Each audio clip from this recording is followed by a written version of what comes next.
Olá a todos, aqui é a professora Patrícia Vane Benfica e essa é mais uma aula de Direito Civil 3, Direito das Obrigações na modalidade EAD da FADIVA.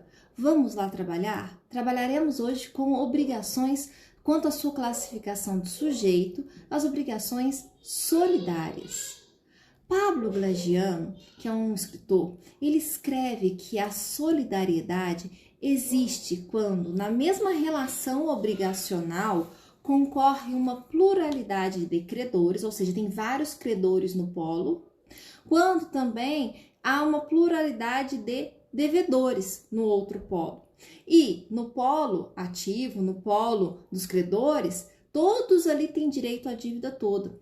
E no polo passivo, devedor, todos são obrigados à dívida por inteiro, à dívida toda.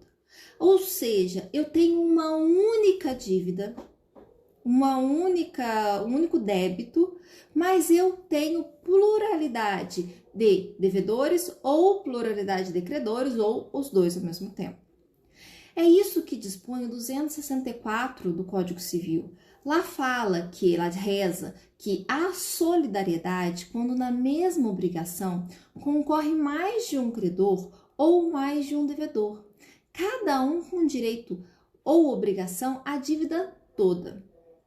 No caso da solidariedade, o objeto ele pode ser cobrado, a dívida, o débito, ele pode ser cobrado de todos ou apenas de um dos devedores. Então, o credor ele pode chegar no devedor A, no devedor B ou no devedor C e falar assim, olha, me paga. Ou ele pode chegar nos três ao mesmo tempo e falar assim, me paguem.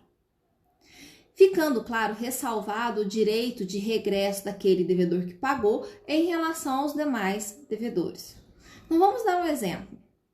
Zezinho e Luizinho são devedores de Maria. O Zezinho vai lá e paga a dívida toda para Maria.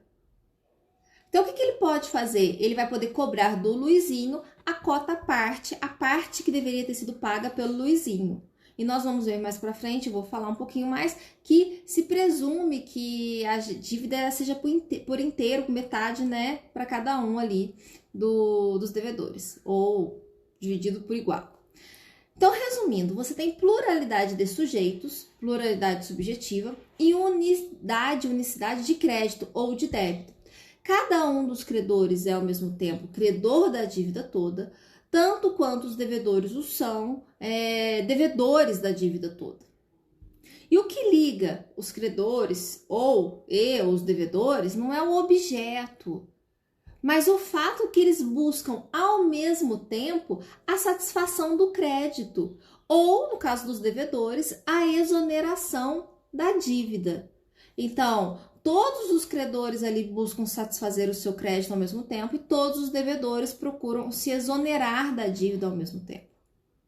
Quando houver, pessoal, ao mesmo tempo pluralidade de credores e de devedores, a solidariedade será chamada de solidariedade mista. Então, se nós temos só credores, solidariedade ativa. Só devedores, solidariedade passiva. E tendo os dois, solidariedade mista. Vocês acharam isso um absurdo?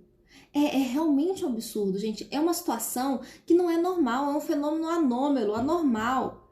E ela não se presume. Ela tem que estar explícita, ela tem que decorrer de lei ou da vontade das partes. É isso que fala o 265 do Código Civil. Vamos supor, João e Maria causaram um dano a José, ok? Aí, conforme o artigo 942, parágrafo único lá no Código Civil, eles se tornaram devedores solidários na indenização, porque foi uma imposição legal. Agora, outro exemplo. João aluga uma casa de José. E aí, por vontade própria, Maria resolve ser fiadora do João. E aí, ela vai segurar a dívida. Então, João e Maria, por vontade, vão se tornar devedores de José. Eles são devedores solidários. Cuidado para não confundir obrigação solidária com a obrigação indivisível. São coisas diferentes, já que na solidariedade o importante é o sujeito. A gente trata em relação ao sujeito, já na indivisibilidade a gente trata em relação ao objeto.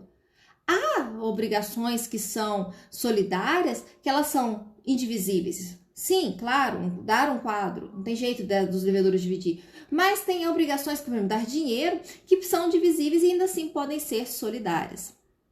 E a solidariedade, ela vai permanecer mesmo se o objeto se perder e for convertido em perdas e danos, como nós já vimos na obrigação de dar. Agora, a indivisibilidade, não. Se aquela coisa se perder, ela passa a ser perdas e danos, dinheiro, ela se torna divisível. Então, se eu tenho uma obrigação de dar um quadro, Maria e José são os credores. E eles são credores de forma indivisível, eles têm que receber o quadro do José. Se esse quadro se perder, Maria e José continuam a ser credores de forma solidária. Enquanto o João tem que dar, o João pode dar o valor para qualquer um dos dois, porque os dois são credores da dívida inteira, mesmo que agora seja perdas e danos de dinheiro. Em toda obrigação solidária, vai existir um vínculo interno que vai ligar os sujeitos do polo. Então, dentro daquele polo ativo e dentro do polo passivo, dentro dos devedores e credores solidários, há um liame, um vínculo interno, uma relação interna. Sendo que nesta relação interna sempre vai ser considerado a obrigação divisível. Então, por mais que haja solidariedade externamente, ligando devedor e credor, dentro dos credores ou dentro dos devedores, será considerado divisível essa obrigação. Então, João, Maria e José deviam R$900 a Pedro, ok? João pagou a dívida toda para Pedro e ficou livre, a dívida acabou. Só que em relação a Maria e José, ele pode cobrar a parte de cada um, a cota de cada um. Só que ele não pode cobrar R$600 da Maria, nem R$600 do João. Ele só pode, do José, ele só pode cobrar agora R$300 de cada um, porque dentro do polo ali é divisível e cada um responsável só pela sua parte. Em relação aos demais devedores, ou em relação aos mais credores, se fosse o caso. Vamos falar um pouco agora sobre a solidariedade ativa, ok? É a mais rara das solidariedades, porque ninguém quer ser credor solidário, né? Todo mundo quer ter certeza que vai receber o valor sozinho. Então, ela não é normal, né? Ela com certeza não vai ser mais normal ainda. Ela é possível, e é possível que nela seja uma prestação divisível. E nesse caso, se for uma prestação divisível, o credor ele pode consentir em receber só a sua fração. Só que, diferente do que acontece quando você paga nas obrigações não solidárias, quando você paga um determinado credor nas obrigações não solidárias, aqui a dívida não se extinguirá, o débito continuará. E aí poderá agora ser cobrado o que foi restante. Isso está lá no artigo 269 do Código Civil. Então, se a dívida é solidária e Maria e José são os credores de R$1.000, sendo o devedor João, por exemplo, vamos supor que João pagou R$500 para Maria. A Maria recebeu já, de certo modo, a cota parte dela. Ela ainda poderá cobrar do João o restante dos outros 500? Claro que poderá, porque a obrigação é solidária. Agora, internamente, na relação, no vínculo interno entre os credores, ela vai ser obrigada a ressarcir o José, a pagar a parte do José. Então, a solidariedade, tanto passiva quanto ativa, ela também vai ter outro ponto importante, que ela não se transmite no caso de morte. Então, se por acaso ali a Maria morresse, lembra o nosso exemplo? Se a Maria morresse, os herdeiros da Maria não poderiam cobrar a dívida toda, eles só podem cobrar a cota parte da Maria.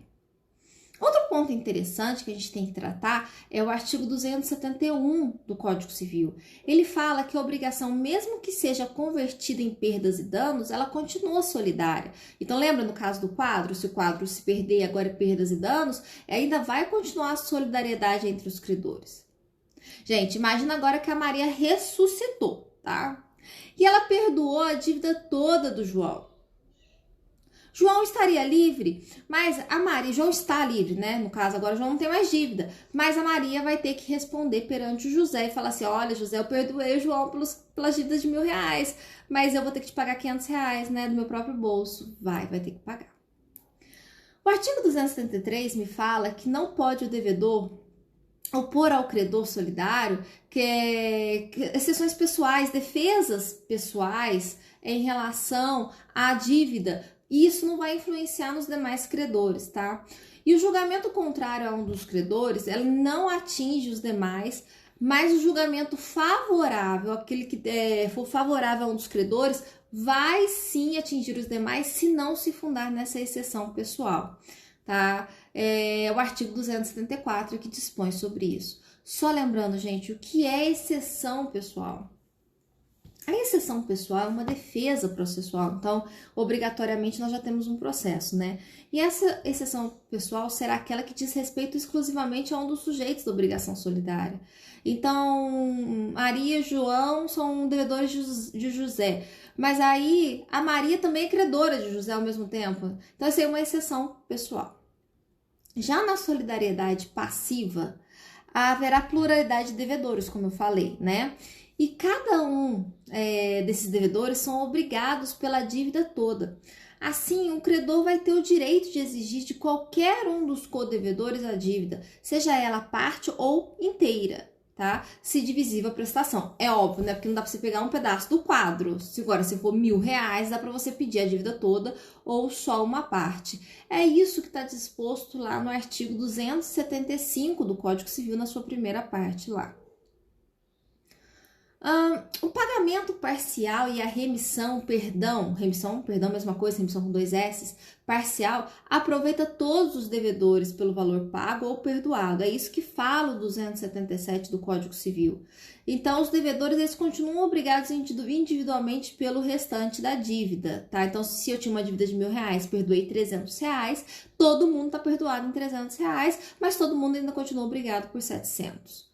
Outro ponto importante é o que dispõe o 278 do Código Civil, que fala lá que uma piora na posição de devedor. Se o devedor, depois que fez a relação obrigacional, um dos devedores, ele vai lá e assume uma condição, um encargo, nesse caso, com o credor, nesse caso, para os demais devedores, essa obrigação não vai ser piorada, mesmo ela sendo solidária, a não ser que os devedores resolvam, aceitem assumir aquele novo encargo, aquela nova obrigação, aquele novo termo, aquela nova situação, aquela nova piora.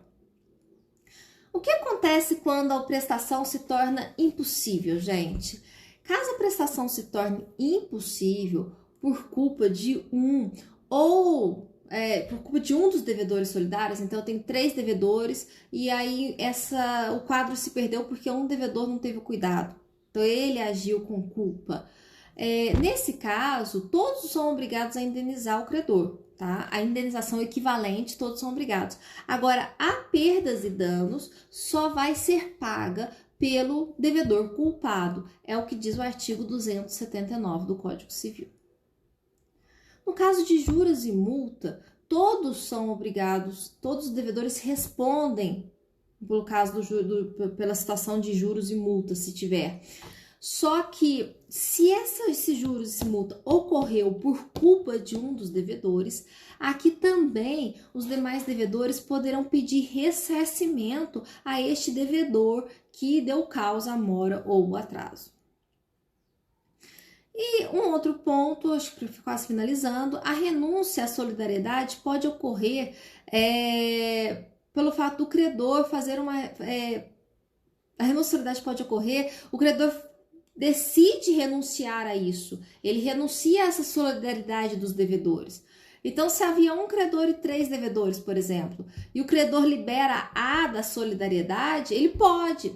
E aí, só que o que acontece com B e C? B e C, eles vão continuar solidários, porque outro credor não liberou eles. É o que reza o artigo 282 e seu parágrafo lá no Código Civil. E agora, acho que por último mesmo, vamos finalizar o último tópico. Desculpa, eu tô falando bem rápido, porque eu quero colocar esse vídeo no IGTV. Vamos trabalhar agora o vínculo interno entre os devedores. E o artigo 283, ele reza que numa dívida de R$900, por exemplo, com 3 devedores, internamente no polo devedor, né, não externamente para o credor, mas internamente no polo devedor, presume-se que cada um dos devedores, A, B e C, cada um tem uma dívida de R$300. Cuidado, gente, com a fiança, porque nesse tipo de solidariedade, o fiador ele não tem interesse imediato ao pagamento, o interesse dele é imediato. Assim, o fiador que vier a pagar algum débito, ele vai ter um quê a mais, ele vai ter um bônus a mais, ele poderá exigir do locador, da pessoa a quem foi prestada a fiança, né, ali o que está sendo garantido, né, o montante integral que desembolsou. Agora é uma conversa só com os meus alunos mesmo. No Silab irei passar alguns casos para vocês, né? Então vocês façam os casos, vejam do que se trata, vejam os artigos aplicáveis. Bom que vocês fazem uma leitura do código que eu não li para poder caber no IGTV. E aí a gente discute isso no Silab na aula de 50 minutos. Beijos e abraços.